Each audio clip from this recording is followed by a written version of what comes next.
साथियों नमस्कार। आज हम बात करेंगे छत्तीसगढ़ के बहुचर्चित झीरम घाटी हत्याकांड की। 25 मई 2013, 8 साल गुजर गए। कांग्रेस को आज भी उम्मीद है कि एक ऐसा हत्याकांड, एक ऐसा राजनीतिक हत्याकांड जो अब तक देश के इतिहास में कभी नहीं हुआ, उस हत्याकांड की वो परत दर परत हर उस परत तक जाने की कोशिश करेगी जहां से वो वादा करके आई थी कि झीरम घाटी का इंसाफ उनके पीड़ितों को जरूर मिलेगा और झीरम का सच सामने आएगा। 8 साल घटना के गुजर गए। तीसरा साल छत्तीसगढ़ में कांग्रेस की सत्ता का गुजरने जा रहा है,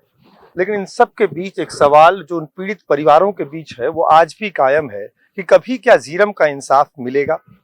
इसे लेकर राज्य और केंद्र दोनों ही आमने सामने है। जहां केंद्र सरकार की एजेंसी एनआईए पर लगातार राज्य सरकार आरोप लगाती है कि एनआईए केस की फाइल वापस नहीं कर रही है, वहीं दूसरी ओर केंद्र सरकार का आरोप है कि उन्होंने अपनी जांच में उन तमाम बिंदुओं को परखने की कोशिश की है जहां पर इस राजनीतिक जो हत्याकांड हुई थी, नक्सलियों द्वारा जो नरसंहार हुआ था, इसके पीछे की साजिश को वो बेनकाब कर पाती। इन सब के बीच आपको बता दें कि छत्तीसगढ़ सरकार ने झीरम घाटी के 8वीं वर्षी पर महेंद्र कर्मा के नाम से न केवल मेडिकल कॉलेज के एक अस्पताल का नामकरण किया, बल्कि उनके नाम से जो वहां पर विश्वविद्यालय है उसका भी नाम रखा गया। तो एक कोशिश है कि कहीं ना कहीं महेंद्र कर्मा, जो कि बस्तर के टाइगर कहे जाते थे, खासतौर पर जब हम झीरम घाटी की घटना का जिक्र करते हैं तो उस दिन को शायद ही कोई भूल सकता है जब महेंद्र कर्मा निर्भीक होकर सामने आए थे और उन्होंने कहा था कि मैं महेंद्र कर्मा हूं।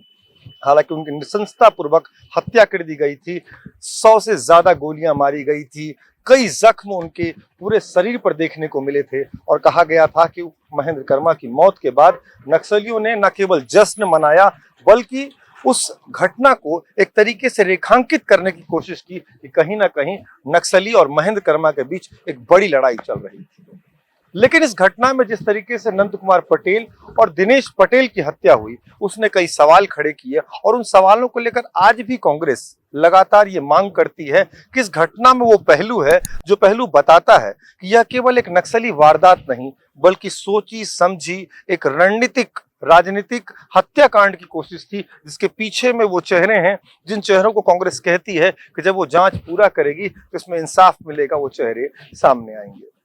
लेकिन इन सब के बीच अगर आपको उस घटना स्थल के दिन की घटनाओं पर ले जाऊं जब 25 मई 2013 था तो वाकई आप भी सिहर उठेंगे,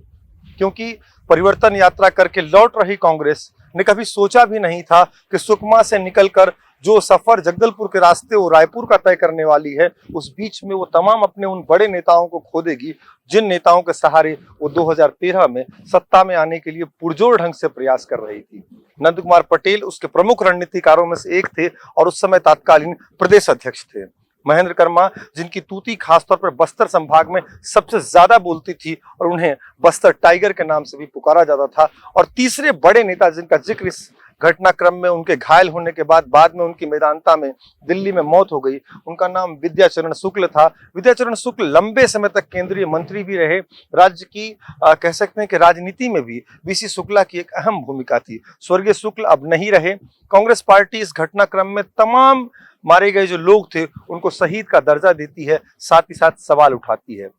इस घटनाक्रम के आने वाले जांच के जब हम सालों की बात करते हैं तब 2020 का जिक्र भी आता है, जब राज्य सरकार दरभा में इसके नाम से कुछ शिकायतों के आधार पर एक एफआईआर पंजीबद्ध करती है और जांच शुरू करती है। लेकिन इस घटना के बाद भी इसमें हाईकोर्ट की दखल आती है और हाईकोर्ट इस घटना पर स्टे देती है। तो कुल मिलाकर कहें तो अभी भी झीरम घाटी का जो मसला है वो कहीं ना कहीं पेचीदगियों के बीच फंसा है। लेकिन 2.5 साल का समय काट चुकी कांग्रेस, अब जब 2.5 साल उसके पास सरकार में बचे हैं तो जिस तरीके से उसने पहली बार कहा था कि वो जब सरकार में आएगी तो दूध का दूध पानी का पानी कर देगी, हर उस तह तक पहुंचने की कोशिश करेगी जो कहीं ना कहीं इस घटना के बाद सबके जहन में कौंध रहा है कि आखिरकार हुआ क्या था।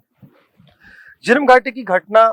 वाकई चौंकाने वाली थी, क्योंकि प्रदेश में जिस तरीके से कांग्रेस मूवमेंट कर रही थी, लगातार कांग्रेस और बीजेपी इस 15 साल की जो 10 साल की जो सरकार थी बीजेपी की, वो जब 15वें साल के लिए वोट मांगने जा रही थी तो उस दौरान बीजेपी और कांग्रेस दोनों ही आमने सामने थी। आपको एक खास बात भी बता दें कि छत्तीसगढ़ उन चुनिंदा राज्यों में से एक रहा जिसका गठन उन 3 राज्यों के साथ हुआ, लेकिन यहाँ की परिस्थितियां कुछ अलग रही। यहाँ पर सरकारें स्थिर सरकारें रहीं। 2000 में जब राज्य बना तो पहली सरकार जरूर यहाँ कांग्रेस की रही, लेकिन 2003 में कह सकते हैं कि जो आरोप कांग्रेस पर लगा कि कहीं ना कहीं ये आपराधिक छवि को ज्यादा मजबूत कर रही है प्रदेश में, इसका परिणाम ये हुआ कि 2003 में कांग्रेस सत्ता से बाहर हो गई। लेकिन 10 साल बाद, लगातार 10 साल तक कांग्रेस से सत्ता से बाहर रहने के बाद जिस तेजी के साथ 2013 में नजर आ रही थी, उसने कहीं ना कहीं झीरम घाटी की जो घटना हुई उसके बाद में पूरी परिस्थितियां ही बदल गई। 2018 में जरूर कांग्रेस छत्तीसगढ़ में चुन करके आई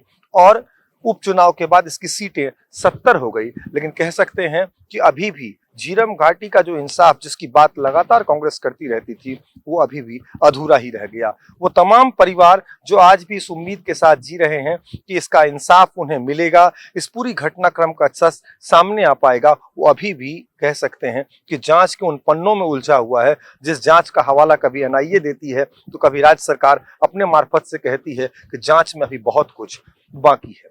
इन सबसे अलग आपको बताएं तो मुख्यमंत्री भूपेश बघेल, जिन्होंने झीरम घाटी की बरसी पर फिर से एक बार दोहराया कि झीरम का इंसाफ मिलेगा ही मिलेगा, उन तमाम लोगों तक पहुंचने की पूरी कोशिश होगी जो इस घटनाक्रम में शामिल थे। लेकिन कह सकते हैं कि अभी भी ये जो पूरा घटनाक्रम है वो अभी भी लोगों के लिए एक उस सपने की तरह है जिसे वो भूलना नहीं कभी चाहेंगे, और एक उस राज की तरह है जिसे जानने की कोशिश वो हमेशा करते हैं। चिंतन का विषय है, परंतु हम कृत संकल्पित हैं अपने शहीदों को न्याय दिलवाने के लिए, और हम इसके लिए किसी भी स्तर तक जाकर अपनी लड़ाई जारी रखें।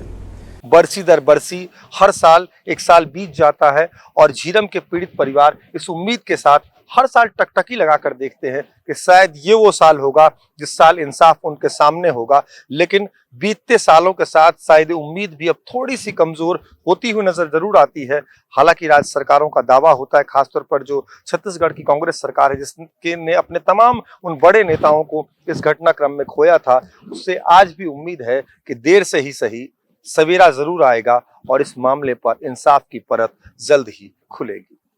आप हमारे इस चैनल को देखते रहिए, इससे जुड़े जो और भी वीडियोस हैं उन्हें देखिए, हमारे चैनल को सब्सक्राइब करिए, बेल आइकॉन की घंटी बजाइए और लगातार हमारे साथ जुड़े रहिए।